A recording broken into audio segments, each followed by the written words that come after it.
Bismillahirrahmanirrahim. Assalamualaikum warahmatullahi wabarakatuh. Alhamdulillah. Assalatu wassalamu ala nabiyyi rasulillah. Amma ba'du.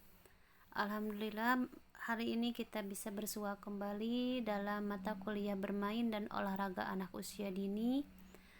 Kami dari kelompok 3, saya Siti Nurlaila, kemudian ada Erna Isnayati, Ulfatun Rohmah, dan Salumiza.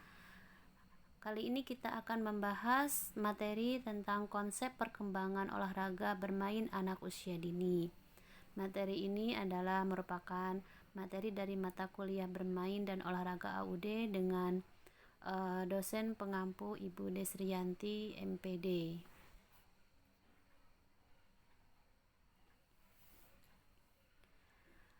Bagian A ada tentang konsep perkembangan olahraga bermain anak usia dini, di mana pemahaman tentang konsep olahraga ini dipengaruhi oleh ilmu pengetahuan dan teknologi.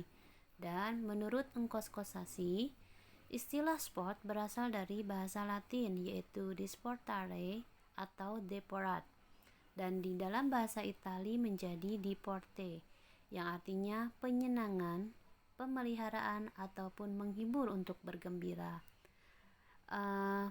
Istilah olahraga dan sport ini berubah seiring berjalannya waktu, namun tetap 3 unsur pokoknya selalu sama, yaitu bermain, latihan fisik, dan kompetisi. Olahraga sport ini tidak digunakan dalam pengertian olahraga kompetitif yang sempit, karena pengertiannya ini bukan hanya sebagai himpunan aktivitas fisik yang resmi dan terorganisasi formal dan tidak resmi informal, yang mana tampak dalam kebanyakan cabang-cabang olahraga, namun juga dalam bentuk yang mendasar seperti senam, latihan kebugaran jasmani, maupun aerobik. Oke, di slide ketiga ini akan dipresentasikan oleh teman kami yaitu Erna Isnayati. Silahkan. Baik, selanjutnya kita akan membahas sesuai dengan fungsi dan tujuan. Kita mengenal beberapa bentuk olahraga, seperti yang pertama yaitu ada olahraga pendidikan untuk tujuan bersifat mendidik.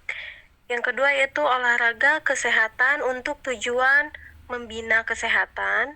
Yang ketiga yaitu olahraga rekreasi untuk tujuan rekreatif. Nah, yang terakhir yaitu olahraga kompetitif presentasi untuk mencapai presentasi setinggi-tingginya.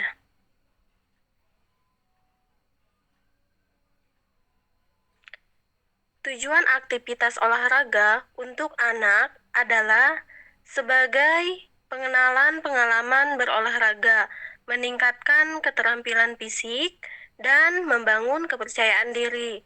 Dalam masa ini, yang diperlukan anak adalah kegembiraan dalam melakukan latihan olahraga.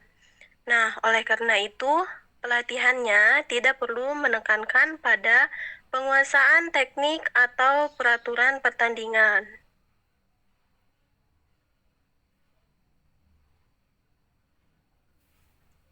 Pendidikan jasmani olahraga untuk anak melalui bermain berimplementasi sebagai sarana pembentukan fisik anak, mental, dan sosial. Pemenuhan kebutuhan anak dalam beraktivitas fisik diharapkan dapat meningkatkan perhatian anak terhadap pembelajaran akademik.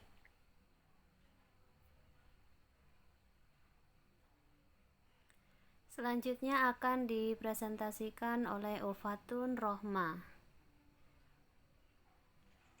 B. Konsep perkembangan bermain anak usia dini. Dunia anak adalah dunia bermain. Anak biasanya cenderung lebih banyak menghabiskan waktunya melalui bermain. Hal ini dapat kita amati dalam kehidupan sehari-hari bahwa waktu yang digunakan untuk bermain oleh anak lebih banyak dibandingkan dengan waktu belajarnya. Belajar melalui bermain merupakan suatu teknik pengajaran dan pembelajaran yang berkesan kepada anak usia dini.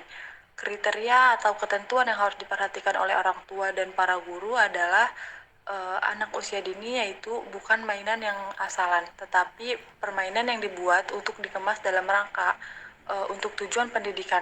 Hal ini dilakukan agar bermain dapat bermanfaat dalam meningkatkan kualitas emosionalnya, daya pikirnya, dan kreativitas anak itu sendiri.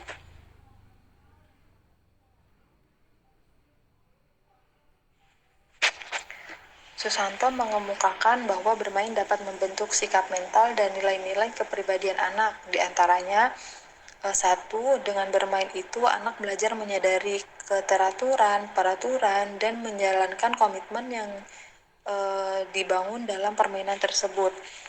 Misalkan, anak perempuan bermain bola bekel, dan si A adalah pemain pertama, si B adalah pemain kedua.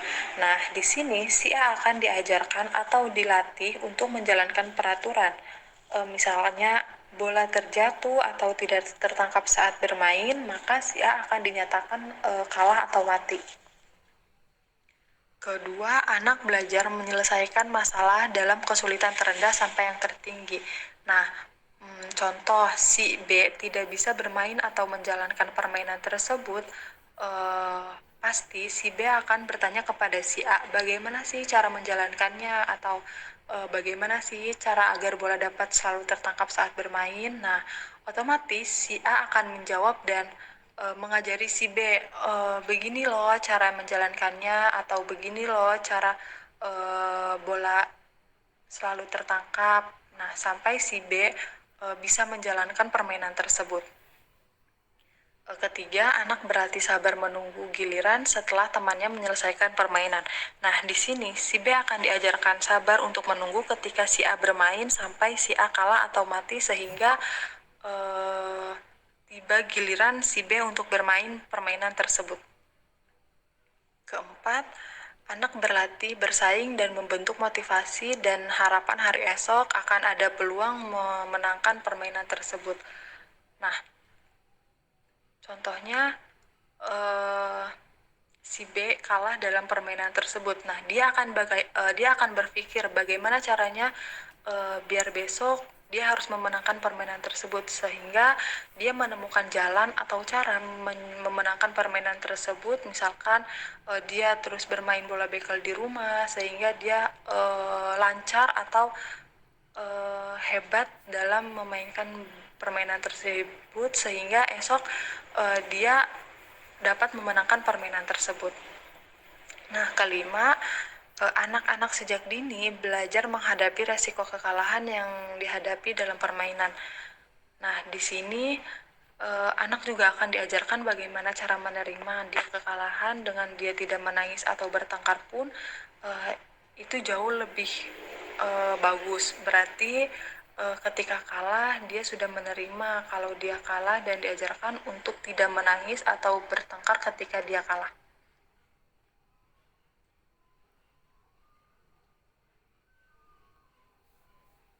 Anak memiliki persepsi sendiri mengenai bermain, di mana bermain menurut Harlock dapat dibagi ke dalam dua kategori, yaitu satu, bermain aktif. Biasanya dikaitkan dengan adanya aktivitas fisik yang dilakukan oleh anak.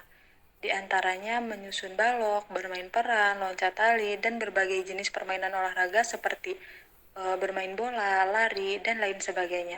Permainan aktif biasanya dilakukan bersama partner bermain, bisa dengan teman-teman sebaya atau orang tua, pengasuh, bahkan bisa dengan gurunya ketika di sekolah. Yang kedua, hiburan. Hiburan adalah segala sesuatu, baik yang berbentuk kata-kata, tempat, benda, perilaku yang dapat menghibur anak ketika anak sedih. Salah satu contoh penghibur anak yaitu anak bisa bermain dengan teman sebaya atau orang yang ada di lingkungannya. Itu bisa menjadi salah satu contoh penghibur ketika anak sedang sedih.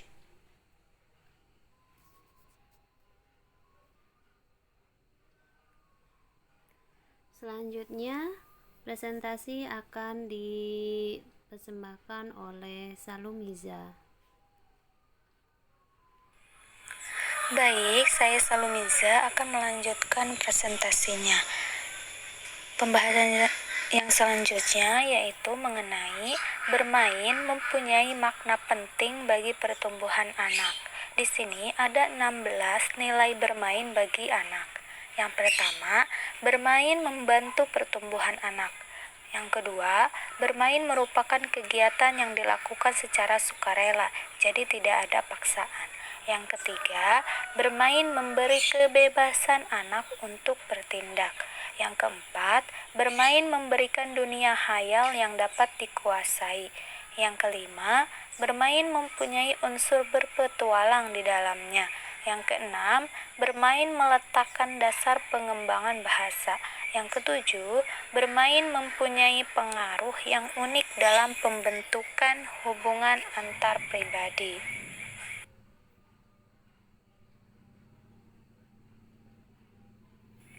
Sedangkan yang kedelapan yaitu bermain memberi kesempatan untuk menguasai diri secara fisik. Yang kesembilan, bermain memperluas minat dan pemusatan perhatian. Yang kesepuluh, bermain merupakan cara anak untuk menyelidiki sesuatu. Yang ke-11, bermain merupakan cara anak mempelajari peran orang dewasa. Yang ke-12, bermain merupakan cara dinamis untuk belajar. Yang ke-13, bermain menjernihkan pertimbangan anak. Yang ke-14, bermain dapat distruktur secara akademis. Yang ke-15, bermain merupakan kekuatan hidup. Dan yang terakhir, yang ke-16 yaitu bermain merupakan sesuatu yang esensial bagi kelestarian hidup manusia.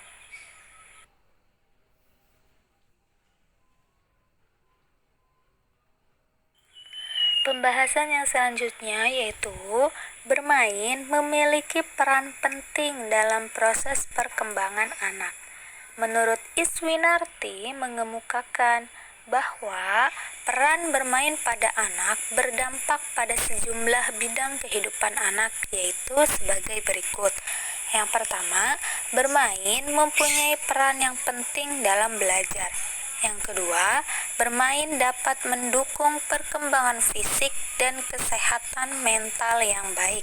Dan yang terakhir, yang ketiga, bermain memberikan kesempatan untuk menguji anak dalam menghadapi tantangan dan bahaya.